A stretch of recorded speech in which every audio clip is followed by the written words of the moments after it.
अस्सलाम वालेकुम फ्रेंड्स, कैसे हैं आप लोग। आज हम इसराइल पैलेस्टाइन कॉन्फ्लिक्ट को डिटेल के साथ डिस्क्राइब करेंगे।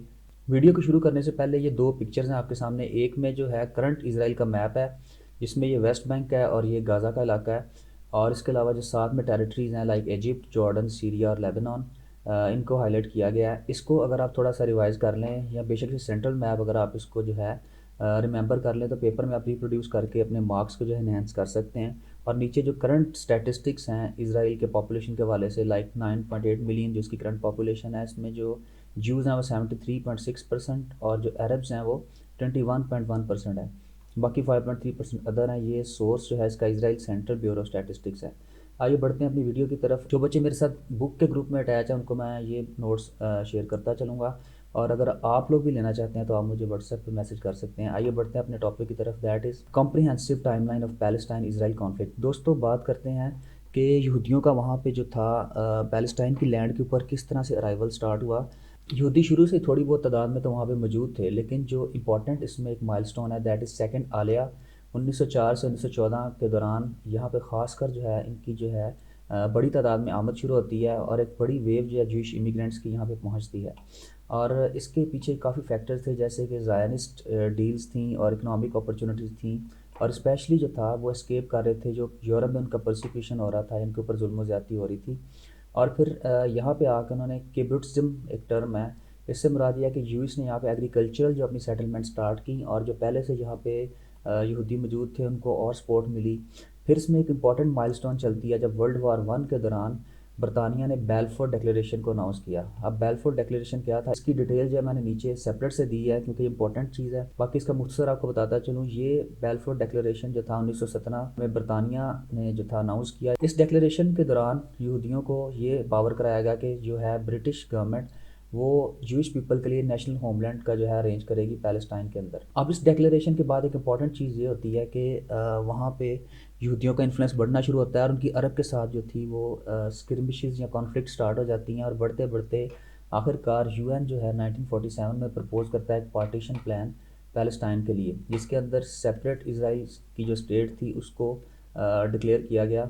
लेकिन अरब्स ने इस चीज़ को मानने से इनकार कर दिया, और ये चीज़ आगे जाके अरब इसराइल की पहली जंग जो थी, जो कि मई 14 1948 को ही उसका बाइस बनी। इस जंग के नतीजे में पैलेस्टाइन के लोगों के लिए एक बहुत नुकसानदेह चीज़, जिसको नेकबा या कैटास्ट्रॉफ कहते हैं, वो वाक़ होता है। आखिरकार उन्हें रिफ्यूजीज़ का स्टेटस इख्तियार करने पे मजबूर किया जाता है, और यहाँ तो वो एडजेसेंट एरियाज़ में चले जाते हैं, यहाँ कैंप्स बनाने पे मजबूर हो जाते हैं, और ये इनके लिए बहुत ज़्यादा ज़िल्लत की बात थी।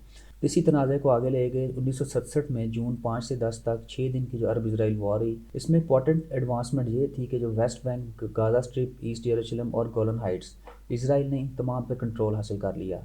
इसराइल ने ये जंग जो थी तमाम अतराफ़ में लड़ी, और इसकी डिटेल्स जो है मैंने रेफरेंस 4 नीचे जो है नोट्स में प्रोवाइड की हैं।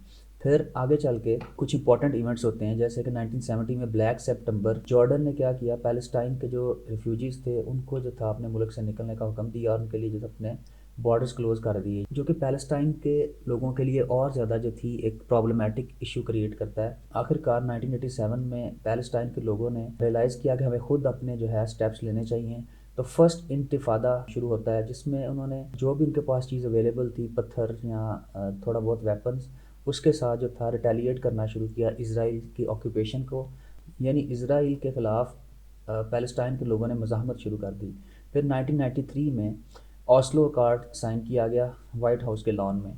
इसने एक फ्रेमवर्क दिया पैलेस्टाइन के सेल्फ रूल का, पैलेस्टाइन के लोगों के सेल्फ रूल के लिए, इस्टेब्लिशमेंट के लिए पैलेस्टाइन अथॉरिटी की। दो कि इस अकॉर्ड के थ्रू एक होप पैदा हुई कि पैलेस्टाइन के लोगों को जो है एक अपना इंडिपेंडेंट स्टेट का राइट मिलेगा, लेकिन ये पूरी तरह से इम्प्लीमेंट नहीं हो पाया, और टेंशन्स एस्केलेट करती हैं यहाँ तक कि सितंबर 2000 में सेकंड इंतिफादा शुरू होता है, और इसके नतीजे में बहुत ज़्यादा इंक्रीज़ वायलेंस और बॉम्बिंग्स और सुइसाइड बॉम्ब्स जो थे इजरायली फ़ौजियों के ऊपर पैलेस्टाइन की जानिब से शुरू किए गए। ये एक बहुत बड़ी मज़ाहमती कार्रवाई थी। इसके नतीजे में दोबारा जो थे रिलेशंस वो स्ट्रेन होना शुरू हो गए, और फिर 2005 अगस्त में इसराइल ने जो था अपनी फोर्सेस को वहाँ से निकाला। अब यहाँ पे एक बड़ी पेशरफ्त ये हुई कि हमास और फतह की आपस में लड़ाई शुरू हो जाती है, और इन क्लैशेस के नतीजे में जो वॉर ऑफ इंडिपेंडेंस थी या इंडिपेंडेंस की जो कॉल थी वो वीक पड़ जाती है। इसका रेफरेंस भी जो है आगे चल के मैंने दिया डिटेल में। अब यहाँ से हमें हमास का उभरता हुआ किरदार नज़र आता है। پھر 2006 جنوری میں حماس جو ہے وہ الیکشن کو ون کرتی ہے، اور اس طرح سے جو ویسٹ بینک ہے اس کے اندر جو ہے فتح کا جو کہ اسلامک جہادی گروپ تھا اس کا ہولڈ آ جاتا ہے، اور غازہ کے اندر جو ہے حماس کنٹرول سنبھالتی ہے۔ لیکن اسرائیلی فورسز نے اس چیز کو جو ہے ایکسیپٹ نہیں کیا اور ان کی گورنمنٹ کو جو ہے ڈس ممبر کر دیا۔ پھر 2008 سے 2009 میں آپریشن کاسٹ لیڈ شروع کیا گیا، جس کے اندر بہت زیادہ سویلین کیجولٹیز ہوتی ہیں غازہ میں، اور اس کو انٹرنیشنلی کنڈیم کیا گیا، اور اسرائیلی فوج کی بربریت کی وجہ سے خطے میں ٹینشن اور زیادہ بڑھنا شروع کر دیتی ہے۔ پھر مارچ 2011 میں اسرائیل آئرن ڈوم لانچ کرتا ہے، جو کہ ان کے ڈیفنس کے لیے ایک بہت بڑا امپورٹنٹ پوائنٹ تھا، اور اس کا ڈیفنس جو ہے وہ کافی زیادہ اسٹرانگ ہو گیا اس کے بعد۔ پھر نومبر 2012 میں اسرائیل غازہ کانفلکٹ جو ہے پھر بڑھنا شروع کرتی ہے، اور آپریشن پلر آف ڈیفنس شروع کیا گیا۔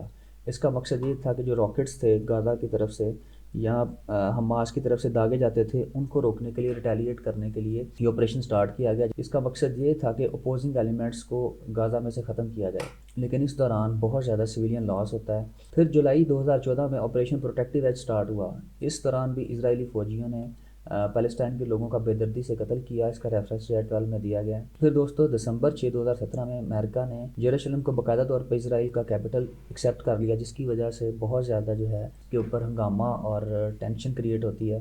پھر 2018 مارچ میں انریسٹ سٹارٹ ہوتی ہے غازہ میں، اس کے اندر جو لوگ پہلے ریفیوجیز تھے یا نکالے گئے تھے وہ دوبارہ واپسی کا رخ کرتے ہیں پیلسٹائن کی طرف، اور اس پروٹیسٹ کو اسرائیلی فورسز جو ہیں بے دردی سے جو پیلسٹائن کے لوگ ہیں ان کا قتل کرتے ہیں۔ پھر سپٹمبر 2020 میں ابراہیم اکارڈ جو ہے وہ عمل میں آتا ہے، جس کے نتیجے میں اسرائیل جو ہے بہت سی عرب ریاستوں کے ساتھ جس میں یو اے ای، بحرین وغیرہ شامل ہیں، ان کے ساتھ اپنے ریلیشنز جو ہیں ان کو نارملائز کرتا ہے۔ اب یہ جو ایگریمنٹس ہیں یہ اسرائیل اور پیلسٹائن کے ایشو کے حوالے سے بہت زیادہ امپورٹنٹ ہیں، اور اس چیز میں اب پیلسٹائن کے لوگوں کے کنسرنز جو ہیں وہ اور زیادہ بڑھ جاتے ہیں۔ آگے چل کے اسرائیل اور حماس کے درمیان ٹینشن کا سلسلہ شروع ہوتا ہے، جس کے نتیجے میں 2021 مئی میں اسرائیل اور حماس کے درمیان 11 دن شدید لڑائی چلتی ہے، جس کے نتیجے میں بہت سے لوگ مارے جاتے ہیں۔ آخرکار اکتوبر 7 2023 کو الاقصی فلڈ کے نام سے حماس کے جو جنگجو ہیں وہ اسرائیل کے جو ایک نیشنل ایونٹ ہے کے اوپر بہت سے لوگ جمع ہوتے ہیں، وہاں پہ حملہ کرتے ہیں، جس کے نتیجے میں لگ بھگ 1200 کے قریب لوگوں کی موت ہوتی ہے، اور اس میں جو ہے 695 جو ہیں اسرائیلی سویلینز شامل ہیں، اور اس کے علاوہ فارن نیشنلز اور کچھ لوگوں کو کڈنیپ بھی کیا گیا جس کے اندر، اور لگ بھگ 250 اسرائیلی سویلینز کو جس میں سولجرز شامل تھے کڈنیپ کر لیا جاتا ہے، اس میں 30 بچے بھی شامل ہیں۔ اب اس طرح سے لے کے ابھی تک جو ٹینشن فردر جو ہے وہ بڑھتی جا رہی ہے، تو اس چیز کے جو ڈیٹیل نوٹس ہیں ریفرنسز کے ساتھ یہ سارے کے سارے میں نے ایڈ کیے ہیں، آپ مجھ سے کانٹیکٹ کر سکتے ہیں۔ Thank you so much, take care, اللہ حافظ۔